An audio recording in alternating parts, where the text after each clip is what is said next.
Le gouvernement américain a transféré 2223 bitcoins d'une valeur d'environ 130 millions vers l'exchange Coinbase hier. Alors, quelle est l'intention des États-Unis derrière cette transaction et est-ce qu'on doit s'en inquiéter? Le Crypto Daily. Mon nom est Benjamin Cohen. Et vous êtes bien sur le Crypto Daily. Le podcast qui traite de l'actualité crypto, NFT et métaverse. Dans vos oreilles, chaque jour, du lundi au vendredi. Salut, c'est Benjamin du Crypto Daily et j'espère que vous allez bien. Et vous l'avez compris, c'est donc notre actualité principale aujourd'hui. On évoquera ensuite le bras de fer entre le comité de Bâle et le secteur des cryptos avant de s'intéresser au risque du risk-taking. Mais avant tout ça, et comme d'habitude, le coin du marché. Here comes the money. Here we go.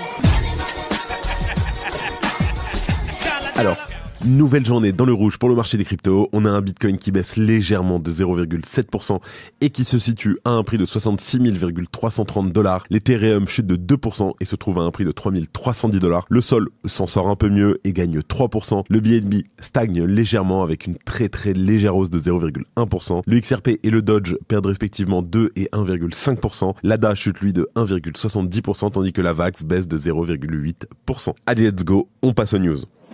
Alors, le gouvernement américain s'apprête-t-il à vendre 2 milliards de dollars de Bitcoin ? Sans prévenir, hier, un portefeuille appartenant au gouvernement des États-Unis et détenant plus de 2 milliards de dollars en Bitcoin a transféré l'équivalent de 140 millions de dollars vers Coinbase après avoir fait une première transaction test d'environ 70 $. Et selon les données d'Arkham Intelligence, le gouvernement des États-Unis détient plus de 14,3 milliards de dollars de crypto-monnaies, dont la quasi-totalité sous forme de Bitcoin. Et d'ailleurs, selon différentes annonces publiques, le gouvernement des États-Unis aurait saisi plus de 400 000 bitcoins depuis 2014 et en aurait vendu environ 200 000 pour 366 millions de dollars. En tout cas, et si le gouvernement américain garde autant de bitcoins, c'est parce qu'il doit équitablement indemniser les victimes des fraudes et d'activités criminelles liées à ces saisies. Ces démarches, en fait, elles prennent plusieurs années et surtout, elles impliquent l'identification précise des victimes et une évaluation minutieuse des dommages subis. En l'occurrence, les bitcoins du portefeuille concerné aujourd'hui sont ceux qui avaient été saisis dans l'affaire Silk Road, l'ancien marché noir du Darknet, qui acceptait les paiements en bitcoin.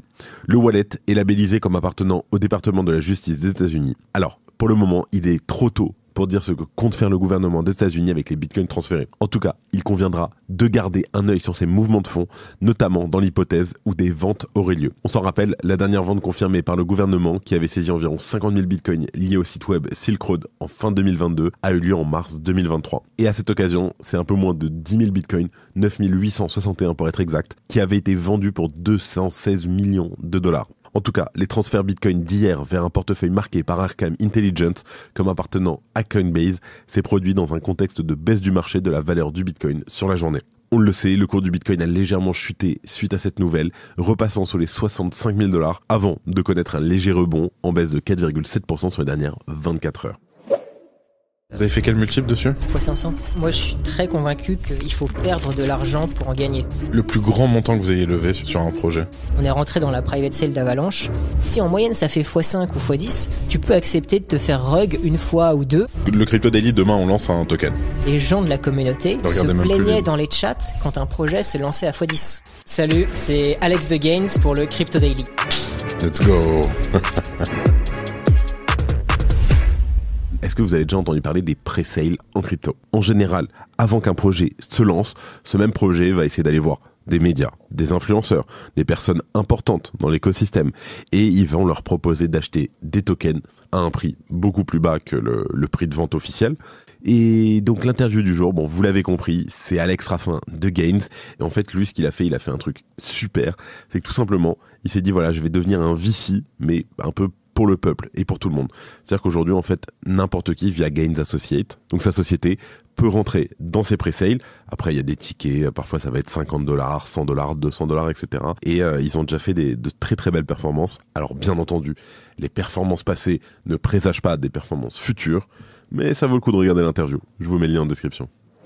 Et en deuxième news, on parle de guerre anti-crypto, on a Coinbase et Circle qui contre-attaquent. Au mois de décembre dernier, le comté de Bâle avait organisé une rencontre de l'ensemble de ses membres pour parler crypto-monnaies, mais surtout stablecoin. Alors, ce comité consultatif rassemble des représentants de banques centrales et d'instances de régulation financière nationale sous l'égide de la Banque des règlements internationaux. la BRI. Et à l'issue de ce groupe de travail, un document a été publié et les acteurs du secteur avaient jusqu'au 28 mars dernier pour se prononcer et apporter leurs commentaires, ce que n'ont pas manqué de faire Coinbase et Circle. Alors, tous deux contestent avec véhémence la vision réglementaire des stablecoins que préconise le comité basé en Suisse et l'ont donc clamé. Le comité a ainsi préconisé pour son document que les banques, je cite, fassent preuve de diligence raisonnable pour s'assurer qu'elles aient une compréhension adéquate des mécanismes de stabilisation de ces stablecoins auxquels elles pourraient être exposées. Mais, surtout, de nouvelles normes étaient alors proposées en matière de volatilité et de fonds propres. Et là, ça ne passe pas pour les deux professionnels du secteur qui ont donc répondu juste avant la date limite. C'est tout d'abord Coinbase qui s'est exprimé par l'intermédiaire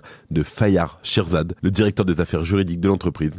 Il a envoyé le 28 mars une lettre de 6 pages pour exposer son mécontentement. Il explique, je cite, « Le choix du comité démontre une volonté de limiter sévèrement la détention et donc l'utilisation des stablecoins par les banques. » La veille, Circle avait déjà envoyé une série de commentaires pour également remettre en cause la vision du comité de Bâle et mettre en avant les qualités intrinsèque de ces nouvelles technologies financières. Je cite, « L'expérience opérationnelle réussie de Circle et son partenariat approfondi avec des institutions bancaires mondiales montrent bien qu'il existe un modèle de collaboration et une opportunité dont les banques peuvent bénéficier et que le comité devrait encourager. » En tout cas, la réponse du comité est attendue dans les mois qui viennent, mais les stablecoins sont clairement en ballottage défavorable. Si je vous disais que gérer vos comptes et vos cryptos pourrait être rémunérateur. Imaginez un monde où votre compte bancaire et votre portefeuille crypto ne font qu'un. Des transferts instantanés et gratuits en euros ou en crypto. Ouais, vous avez bien entendu. Instantané et gratuit. Avec Wiggle, dites adieu à la complexité. Ce n'est pas tout. Wiggle réinvente le cashback avec jusqu'à 7% de retour sur vos dépenses. Qui aurait cru qu'utiliser son argent pouvait aussi être rémunérateur? Et si vous cherchez à maximiser vos rendements, Wiggle vous offre des opportunités d'investissement directement depuis l'application. N'attendez plus. Rejoignez Wiggle dès maintenant et prenez le contrôle de vos finances. Lien en description. Et en dernière news, on parle encore de Coinbase, mais cette fois-ci qui s'inquiète des risques du risk-taking. Un récent rapport de Coinbase a attiré l'attention sur le secteur florissant du risk-taking dans le paysage DeFi d'Ethereum. Ce rapport met en évidence une série de risques potentiels qui pourraient accompagner sa croissance. Et alors que le risk-taking est rapidement devenu un élément essentiel de l'infrastructure d'Ethereum, des inquiétudes concernant les vulnérabilités financières et sécuritaires sont apparues. Alors pour rappel, le risk-taking implique que les validateurs gagnent des récompenses en sécurisant certains services du réseau. Alors ce secteur attire actuellement des investissements très importants, notamment au sein du protocole d'Eigenlayer qui affiche aujourd'hui près de 12,4 milliards de dollars de TVL. Ce mécanisme encourage d'ailleurs la prolifération de jetons de risk-taking liquides, donc on les appelle les LRT, qui représentent des actifs négociables parqués dans des protocoles comme Eigenlayer et Etherfi. En tout cas, l'analyse de Coinbase suggère que la pratique du risk-taking pourrait ne pas se faire sans difficulté.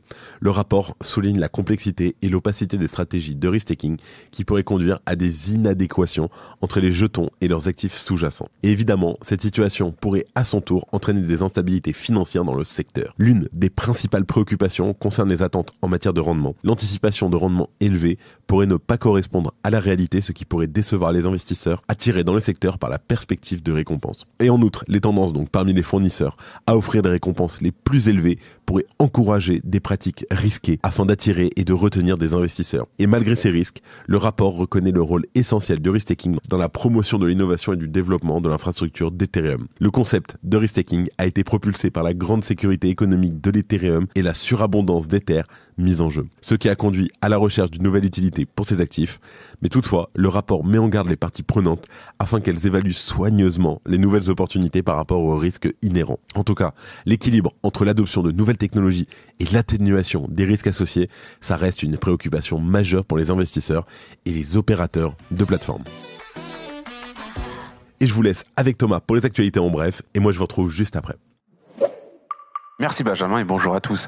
Et on commence tout de suite avec les citoyens russes qui auraient échangé l'équivalent de 51 milliards de dollars en crypto en 2023, principalement en Bitcoin et en Ethereum. C'est la Banque centrale de Russie qui rapporte cette possession estimée désormais à 97 000 Bitcoins. La Chine lance une blockchain pour soutenir la nouvelle route de la soie. Le pays a lancé cette infrastructure blockchain publique en partenariat avec Conflux Network. Elle vise tout simplement à faciliter la coopération transfrontalière. Et on enchaîne avec Fixfloat qui est victime d'un nouveau hack à 3 millions de dollars. Ce service utilisant le réseau Lightning de Bitcoin avait déjà été visé par une attaque en février dernier. Et on continue avec les mineurs de Bitcoin qui ont gagné plus de 2 milliards de dollars en mars. Ils ont donc établi un nouveau record historique. Ce montant comprend les récompenses pour les blocs minés et les frais de transaction avec Foundry USA en tête des poules de mining. Et on conclut les brefs du jour avec l'Argentine qui dévoile sa nouvelle régulation crypto. Le pays a avancé dans la mise en place d'un registre des prestataires de services en actifs virtuels. La nouvelle loi impose notamment aux plateformes et aux investisseurs de se soumettre à un processus d'enregistrement. Et voilà, c'est la fin de ce résumé de l'actualité du jour. Évidemment, pensez à vous abonner pour ne pas rater le suivant. D'ailleurs, j'en profite. N'hésitez pas à en parler autour de vous. Est-ce que tu écoutes le podcast du Crypto Daily ? Bien entendu, vous êtes de plus en plus nombreux à l'écouter. Donc déjà pour ça, merci beaucoup. Mais profitez-en si jamais vous discutez avec des amis qui sont en crypto, etc. Dites-leur d'écouter et dites-leur surtout de me faire un retour. D'ailleurs, sachez une chose, tous les soirs, je lis tous vos retours. Je réponds à la plupart, etc. Si vous avez des retours en bien ou en mal à me faire, allez-y, envoyez. Allez, c'était Benjamin pour le Crypto Daily. Et moi, je vous dis à demain. C'était Benjamin pour le Crypto Daily. Merci et à très vite.